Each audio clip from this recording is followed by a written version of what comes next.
Already. Just first off, just so very proud of our football team. We've talked about it since we started back in January. It's about the investment, the work, the relationships. We've got a very confident football team in times of adversity because they know they've invested work.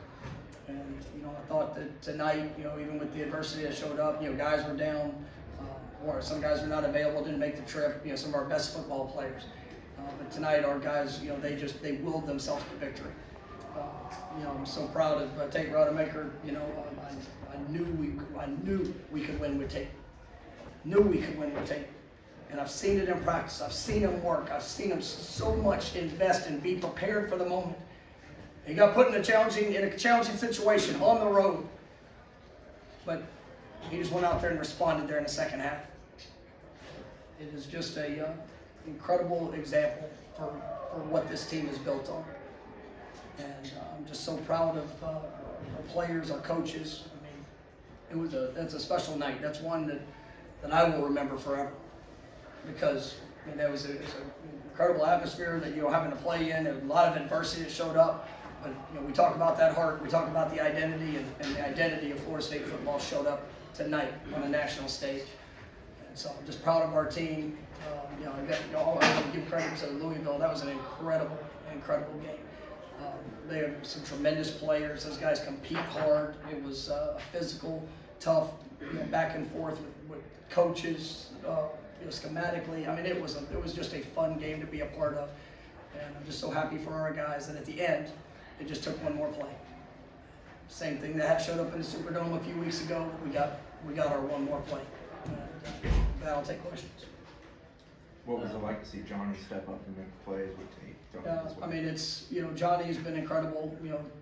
Just his growth from spring practice to this fall. We believe we got a special player there. We've got he sees the moment, and his size, his speed, going and attacking the ball. It was really an impressive performance. Tate put the ball in great places for him, and to see those two connecting, that's what it's all about. And a lot of guys showed up big tonight. It was a fun performance for our football team. Just when guys seize the moment, and we tell them you never know when your number's going to be called, but you got to be ready.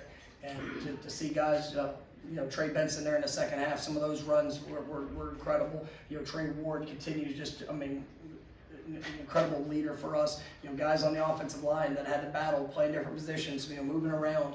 The defensive front, Patrick Payton, coming in for Jared, when he went down, and just, the Ray with Fabian not playing tonight, we got really into our depth at D-tackle, just across our whole team. It's hard to point out any, it was a heck of a response, and, just, once again, really proud of them, and I thought that, yes, Johnny did an exceptional job. Mike, Louisville scored to go ahead 28-21. That was a TV timeout. You talked one-on-one with Tate. What did you tell him at that point? Just keep playing. Trust your eyes, trust your feet. Go out there and trust your training. That's the reality of it. What he did tonight, I've seen before. Now, it's not been on Friday night national television, but like I said at the beginning, I knew we could win with Tate. And for him to go out in the second half, being down, on the road, hostile environment, and he just kept playing. And that was something. Like I said, it was special. Mike, you report on Travis. He was unavailable to come back in the game. We'll get back home and be able to reevaluate that. But leg injury, knee. Was unavailable.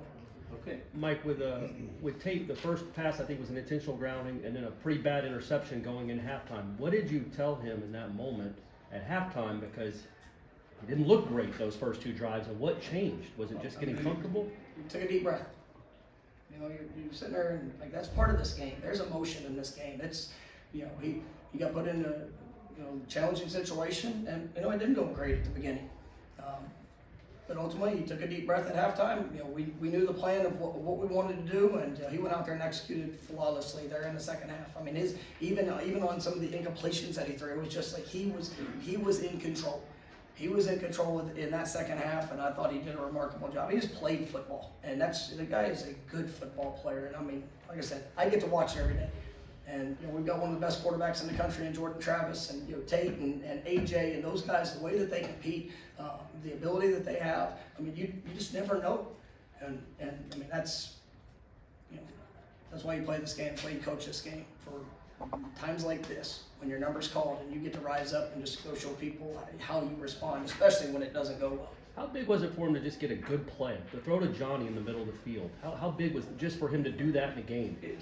That's part of the deep breath. It's like you want it so bad, and ultimately he's taken absolutely spin of it, and we've known that, and he's shown that time over time, and but his preparation, things that we had in the game plan that he was able to go out and execute, and it's even some of the checks and things that we were able to put in, but he got out there and just did what he did in practice. And once you connect on the deep ball to Johnny, it probably puts you in a lot more comfortable situation, and and then he just continued to be our quarterback for that game and bringing us back to victory.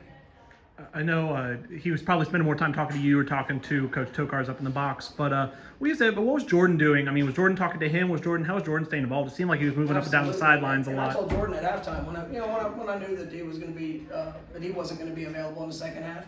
I told Jordan, I said, all right, you got a job to do. It's everybody has a role. Jordan is special when he's on that football field in between the white lines. He's special when he's on the sideline too. Like the impact that he makes, his encouragement, these guys are brothers. They care about each other. I've said that since, we started fall camp. You asked me about what I thought the identity was of who these guys were. They are a family. They care.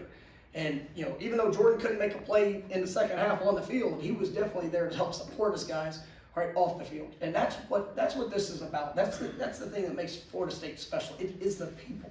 And yes, they're incredibly talented young men, and they're growing up, and we're still at the beginning of our journey. That's like the mistakes we made. We've got a lot to clean up. But what matters to me is that our character, our identity, the foundational elements of this program, and we're showing what we're about. And when guys can't go on the field, and when they're not available, but they're still making an impact, that's what makes it special. Where does that come from, Mike? The identity, the ability to respond. That's something you've seen for months, if not a year now, I guess. How have you guys built that? We coach them really hard. We hold them to very high standards. Right? I'm not talking about standards that are just out there on the field. Right? The standard we hold them off the field, in the classroom, in the community. Every day the focus and the purpose is to be their best. Right? Tonight wasn't about Louisville. Last couple of weeks wasn't about LSU. It wasn't about anybody else. What I care about is that Florida State football. And the young men I get to coach can go out there every day and put their best foot forward. And then when they get knocked down, when they have a bad moment, how they get up and how they respond. And this program is not for everybody. But for the ones that are in that locker room, it's for them. Because they embrace that challenge. Because whenever you find yourself down in the second half, and on the road, and all the emotion and everything that's there, they can focus in on one play. They can look at the guy that's next to them and know, they've been through it with them. From our tour of duty to our winter programs, summer workouts, all those things. It just puts you in position. It doesn't guarantee success. Hard work does not guarantee success. But it damn sure puts you in the best position to achieve it. And that's what these guys are doing. And the focus next week will be on us to go get better. Now, we got to heal up. We got a lot of things that we're going to have to continue to grow and improve on and all of it. I know the team I coach. I know the guys I work with, and I can promise you we're going to work our butts off to make sure that when we step on the field next time, we're better than what we were today. What did you think we got from the defense, and how much did the absence of Fabian? That is a very talented offense. Playing at home, you could just feel. That Willie Cunningham was a special player, and those running backs that ran hard, the receivers made plays. It was a challenge. And they got there were some plays that they had, but ultimately we were able to start. We created some takeaways, and that we knew that was going to be big in this game. They were going to make some plays. But ultimately, if we could make those explosives of being able to get the ball back, how about the fourth down stop? In the sequence before the second to last drive.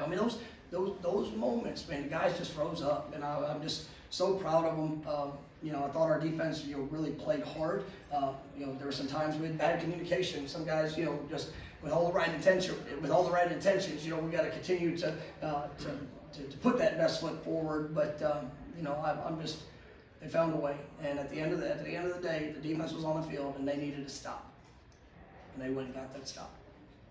How many guys do you think you need to evaluate injury-wise when we get back to Tallahassee? All of them.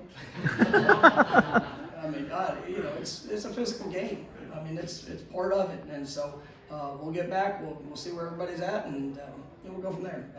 I promise you, our team they'll get up, they'll push, they'll fight to do everything that they can do. The guys that couldn't finish the game, I promise you, they're going to push to do everything they can do to be available next week, and if not, then as quick as possible, because they're going to put in work. You made an emphasis on how the team responded after LSU. Now, after a win like this, how do you want your team to respond to it? Get better. Enjoy it. And you hear it in the locker room. Right? And I want them to enjoy this. This is, you compete for these moments. We get home, you know, we'll go and look at it. You know, I'm gonna give them off tomorrow. They'll all be having treatments, just so you know. But Sunday we're gonna come back and we'll go back to work. Right, we'll learn from the mistakes. We'll celebrate the good things that were done, but you know, ultimately, you know, the objective will never change here. You know, I'm expecting them to step on that field Sunday better than I've ever stepped on that field. And then Lord willing, we get to Tuesday, we're gonna go be better than what we've been, and that is the message. And you know, you guys, especially local guys, are out there, you know, on our bye week practice. We had one day that was average, right?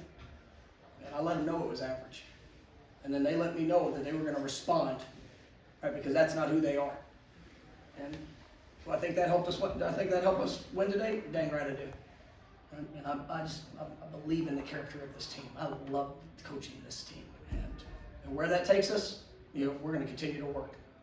But it's a special night and special performance by our football team, our coaches. And, you know, I do want to give a shout out to all the Seminole family that was here. I mean, unbelievable turnout. I mean, when you sit there in the third and fourth quarter and you hear that war chant playing, I like having to hear people boo because our fans are making that type of impact. So I appreciate everybody that made the trip to Louisville. That was special tonight. Thank you.